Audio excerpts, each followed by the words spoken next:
Bismillahirrahmanirrahim. Assalamualaikum warahmatullahi wabarakatuh. Waalaikumsalam. Innal hamdalillah nahmaduhu wa nasta'inuhu wa nastaghfiruh wa na'udzu billahi min shururi anfusina wa min sayyiati a'malina. May yahdihillahu fala mudilla lahu wa may yudlil fala hadiya lahu. Asyhadu an la ilaha illallah wahdahu la syarika lahu wa asyhadu anna Muhammadan 'abduhu wa rasuluh la nabiyya wa la rasula ba'da. Jamaah Masjid Az-Zikra yang semoga Allah rahmati selalu.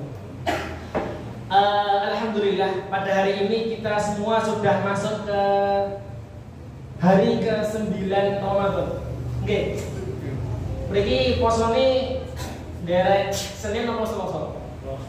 Selasa nggih. Nek Selasa berarti malam ini kita masuk ke hari 9.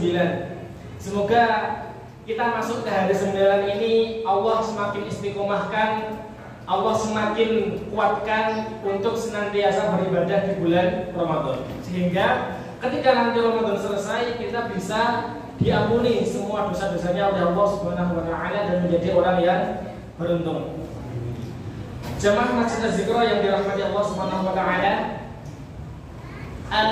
pada kultum kali ini saya akan menceritakan. Jadi akan cerita bukan mengenai materi tapi cerita mengenai Luqman Al-Hakim.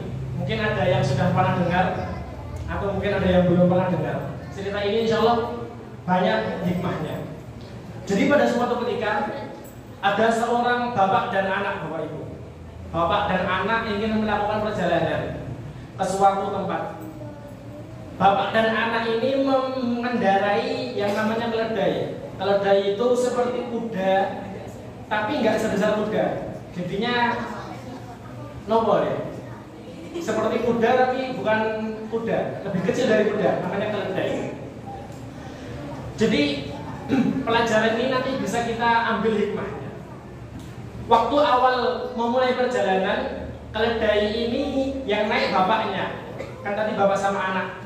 Yang naik bapaknya, kemudian sang anak nuntun keledainya, nuntun dari bawah.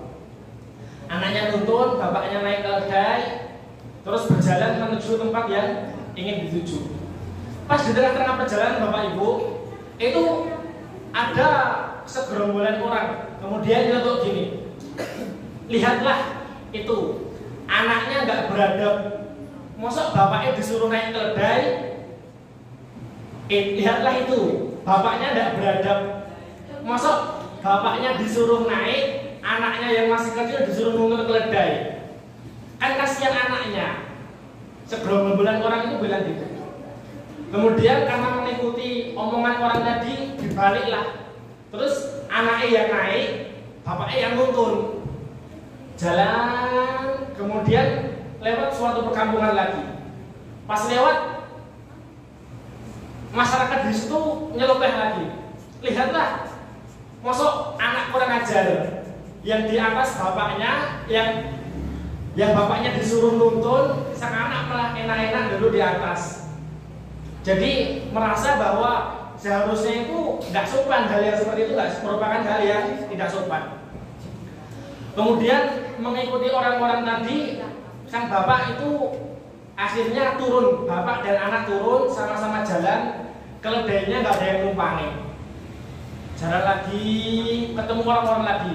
Lihatlah dua orang itu, dua orang yang tidak punya ilmu, bodoh. Mosok gak mempunyai kendaraan, malah nggak dinaiki, malah dituntun untuk kendaraan ini. Anim-animan. Akhirnya bapak dan anak tadi inisiatif. Saya ning dhuwur bapaknya salah, saya ning dhuwur anaknya salah. Kemudian dituntun juga salah. Akhirnya bapak dan anak tadi digendong keledai ini. Jadi malah berjalan sambil gendong keledai. Lewat suatu perkampungan tambah aneh lagi. Mosok perjalanan bukannya naik keledai malah gendong keledai.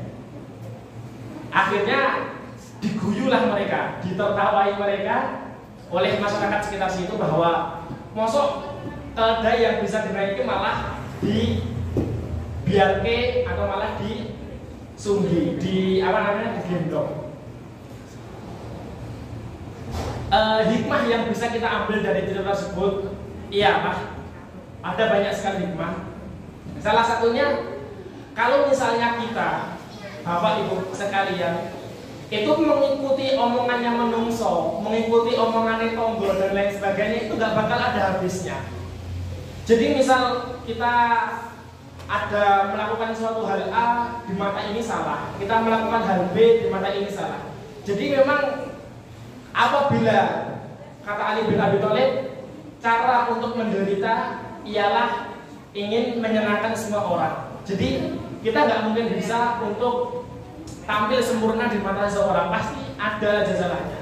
Maka dari itu tidak usah mengikuti atau tidak usah menuruti omongan-omongan sumbang-sumbang dari orang lain yang tidak enak, tapi kita terus melangkah sampai kita jaya.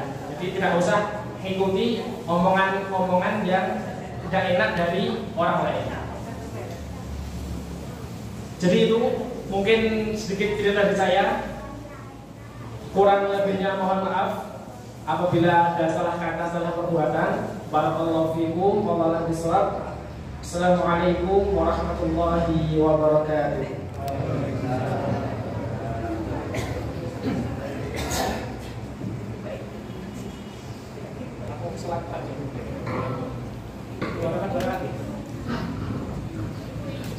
Salat tarawih.